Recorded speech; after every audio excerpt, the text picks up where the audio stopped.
69 to 71 আমার college life. তোমার college life আর তোমার নকশাল পিরিয়ডের যে আরে বাবা বাবা, এটা হরিবল টাইম, হরিবল টাইম।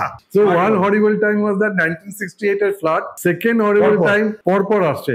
বল দাদা একটু এটা শুনি। 69 আমরা কলেজে ভর্তি হলাম। আমি তো আনন্দচন্দ্র, তখন দেখো টু বি অনেস্ট আমাদের বাইরের কোনো কলেজে পড়তে যাওয়ার কথা ভাবার বাইরে। আমরা জানি এখানে পড়াশোনা করতে হবে, কারণ এটা আমার বাবা মায়ের পক্ষে সম্ভব ছিল না যে বাইরে পাঠাবে। তো যাই হোক এসসি কলেজে ভর্তি হলাম, পল সায়েন্সে অনার্সে পড়বো, একটা ক্যারিয়ার তৈরি করবো স্বপ্ন নিয়ে। কিন্তু সেখানে রাজনৈতিক ছাত্র জীবনে যতটুকু পলিটিক্স করতে হয় সেটার মধ্যে আমরা ঢুকলাম। যেহেতু আমরা জাতীয়তাবাদী একটা শক্তির সঙ্গে সবসময় থাকার চেষ্টা করেছি, তো আমি ছাত্র পরিষদ করতাম। 69 সালে যখন ভর্তি হলাম তখন একটা চেহারা দেখলাম, এবং যখন আস্তে আস্তে ক্লাস হচ্ছে, আমাদের সময়ও এগোচ্ছে, আমরা দেখলাম নকশাল বলে একটা জায়গা, যেখানে নকশাল বাড়ি, সেই নকশাল বাড়ির সেই আন্দোলনটা আস্তে আস্তে ছড়াতে ছড়াতে নকশাল আন্দোলন বলে একটা ট্যাগলাইন তৈরি হয়ে গেল। নকশালি ছেলেমেয়েরা একটা আন্দোলন শুরু করেছে। নকশালি যারা আদর্শে বিশ্বাসী তারা কিন্তু বামপন্থী, তারা তথাকথিত সিপিএম বলো সিপিআই বলো এদের থেকে একদমই আলাদা।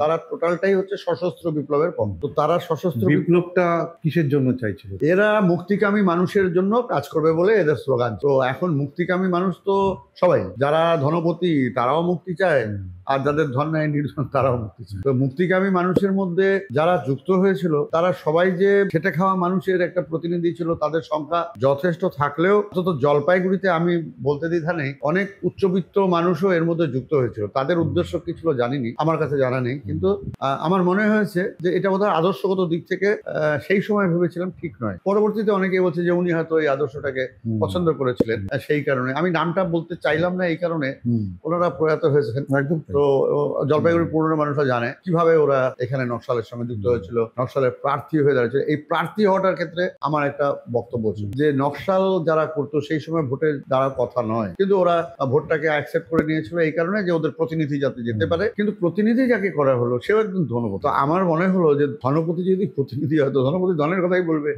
কিন্তু প্রপার রিপ্রেজেন্টেশনটাও কিন্তু সেই সময় ঠিক হয়নি। কিন্তু যেটা আমাদের কাছে মারাত্মক ছিল সেটা মারাত্মকটা তুমি আমাকে বলো। হ্যাঁ, যে এই যে হত্যার রাজনীতি যেটা তুলেছিল, যে বুর্জুয়া খতম চলছে, এই যে স্লোগানটা কি মারাত্মক হয়ে গেছিল সেটা ভাবলে আজকেও আমার গা শিহরে ওঠে। কারণ তোমাকে বলি, যারা নকশাল করতো তারা একটা সেফ জোনে, যারা নকশাল করতো না বিরোধী পক্ষ যারা ছিল তারা কিন্তু সেফ জোনে ছিল না।